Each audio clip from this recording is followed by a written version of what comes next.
అమ్మా అది ఆపరేషన్ సంగతి చెప్పు. ఏమైంది?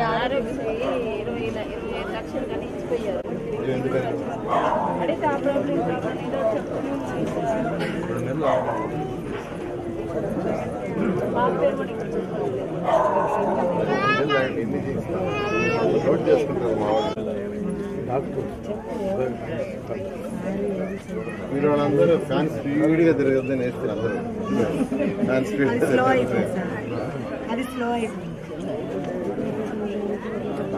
నేను బాధపడతాను. మీరందరూ రేఖముట్లో ఉంటారు. నేను పుట్టి పెరిగి ఎంఎస్సీ చదివేదాకా హార్ట్ అటాక్ ఉండింది షెడ్లో. ఏం చదివాను?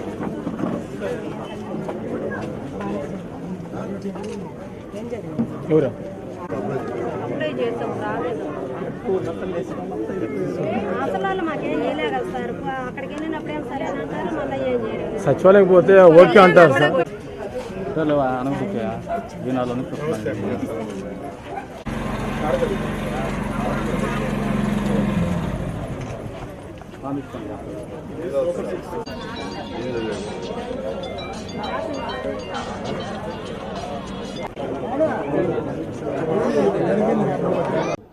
ఎనిమిదవ డివిజన్లో ఈ యొక్క సర్రేపల్లి కాలువ మీద ఉన్న ఈ యొక్క ఏరియాలో యాక్చువల్గా భవిష్యత్ గ్యారంటీ కార్యక్రమంలో డోర్ టు డోర్ తిరుగుతున్నాం.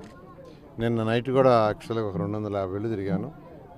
ఇవాళ కూడా యాక్చువల్గా మొదలుపెట్టి ఒక 40 ఇళ్ళు పైగా ఇంతవరకు కవర్ చేసాం. అయితే ఇక్కడ వాళ్ళ సమస్య ఒక ప్రత్యేకమైన సమస్య. వాళ్ళది ఏంటంటే కాలువ కట్టిన దాదాపు 40, 50, 60 ఏళ్ళ నుంచి ఉన్నారు.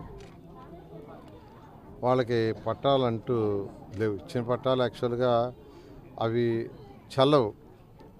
ఒకప్పుడు ఏదో ఇచ్చారు, అవి చల్లవు. రీసెంట్గా రెసిడెన్స్ సర్టిఫికేట్ అని ఇచ్చారు. నివాసం అంటే మీరు ఇంట్లో ఉండారు. అవి పట్టాలు కాదు. పాపం వాళ్ళు ఎక్కువ మంది చదువుకోలేదు కాబట్టి వాళ్ళకి ఒక కాగితం ఇచ్చి పట్టా అన్నారు. వాళ్ళ సగం మంది వచ్చి పట్టా అనుకుంటున్నారు. సగం మంది ఇది 4 గీసుకోవడానికి కూడా పనికిరామని చెప్తున్నారు. అంటే సగం మంది అంటే ఎవరైతే వాళ్ళ పిల్లలు డిగ్రీ చదువుకొని ఉండారో, ఇంటర్ చదువుకొని ఉండారో, వాళ్ళు చదువుకున్న వాళ్ళు చదివి చెప్తున్నారు మీరు ఇంట్లో ఉండారని ఇచ్చారు. అది పట్టా కాదు. పట్టా అంటే దాంట్లో అడంగలు, దాని యొక్క హద్దులు అన్నీ వేయాలా, ఏ సర్వే నెంబర్లో ఉండేది మొత్తం వేయాలి. ఇది మీకు ఫలానా విధంగా సక్రమించింది. ఎలా వచ్చింది? గవర్నమెంట్ స్థలం అయితే గవర్నమెంట్ ఇచ్చిందనో, ప్రైవేట్ది అయితే ప్రైవేట్ ఇచ్చిందనో అవన్నీ రాయాలి. అలా కాకుండా ఇక్కడే కాదు, జనార్దన్ కాలనీ కూడా ఇచ్చారు. ఇది మోసం. అది పచ్చి మోసం. ఎందుకంటే వాళ్ళ అమాయకులు, వాళ్ళు ఏం చదువుకోలేదు, కాగితం ఇచ్చి పట్టా అంటే హ్యాపీ అయిపోతారు అనుకోవటం తప్పది. వాళ్ళు చాలామంది చదువుకున్నారు, వాళ్ళ పిల్లలు చదువుకుంటున్నారు. కాబట్టి ఇలాంటి చేయొద్దు, ఇది తప్పది. ఇప్పుడు చేస్తే చేశారు. అధికారులు చెప్తున్నాను, ఒకవేళ ఇచ్చే జరిగితే ఇవ్వండి. ఇదిగో మీరు ఇంట్లో ఉండడానికి కాగితం ఇస్తున్నాం, ఇది పట్టా కాదని చెప్పండి, మేము సంతోషిస్తాం. అధికారులకు ప్రత్యేకంగా చెప్తున్నా, వాళ్ళకి తెలియజేయండి ఇది పట్టా కాదు, మీరు ఇంట్లో ఉండాలని ఒక కాగితం ఇస్తున్నా చెప్పండి. ఎందుకంటే మీరు కొన్నిటికి పట్టా ఇవ్వలేరు. మీరు కాదు, ఎవరు ఇవ్వలేరు. సుప్రీంకోర్టు జడ్జిమెంట్ ప్రకారం కొన్ని ఏరియాలో ఇవ్వలేరు. అది వాస్తవం, అది నిజం, సత్యం. ఎందుకంటే 40, 50 ఏళ్ల నుంచి ఇక్కడ ఉంటున్నారు వాళ్ళు. 5 సంవత్సరాలకు ఒకసారి ఎలక్షన్ అప్పుడల్లా వాళ్ళు అడుగుతున్నారు పట్టాని. ఎవ్వరు ఇవ్వలేదు ఇంతవరకు. 40 సంవత్సరాలు వేసుకున్నా దాదాపు 8 ఎలక్షన్స్ జరిగినాయి. అది కరెక్ట్ కాదు. ఎంతవరకు ఇవ్వగలరు? ఫర్ ఎగ్జాంపుల్ సర్రేపల్లి కెనాల్ ఉంది. కెనాల్ గట్టు పక్కన ఇన్ని అడుగులు పట్టా ఇవ్వకూడదని ఉంది. అది రూల్, అది సుప్రీంకోర్టు ఆర్డర్. అయితే అది ఎంత ఉందో కొలతేసి రిమైనింగ్ ఏరియా ఎంత ఉందో ఆ ఏరియాలో ఇవ్వచ్చు. అలాంటివి చేయొచ్చు.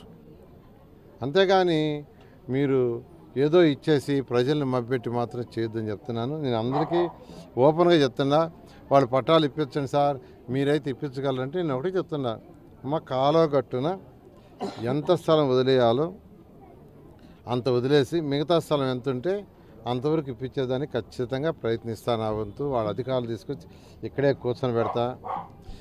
కూర్చొని పెట్టి మీతో డిస్కస్ చేస్తాను. నేను చాలా క్లియర్గా చెప్తున్నా. ఆఫీసులో కూడా కాదు, ప్రభుత్వం రాగానే ఇక్కడికే అధికారులు మొత్తాన్ని, ఈవెన్ కలెక్టర్ని కూడా ఇక్కడే తీసుకొచ్చి కూర్చొని పెడతాను. ఎవరైనా కూర్చోవాల్సిందే, పేద ప్రజల కోసం చేయాల్సిందే.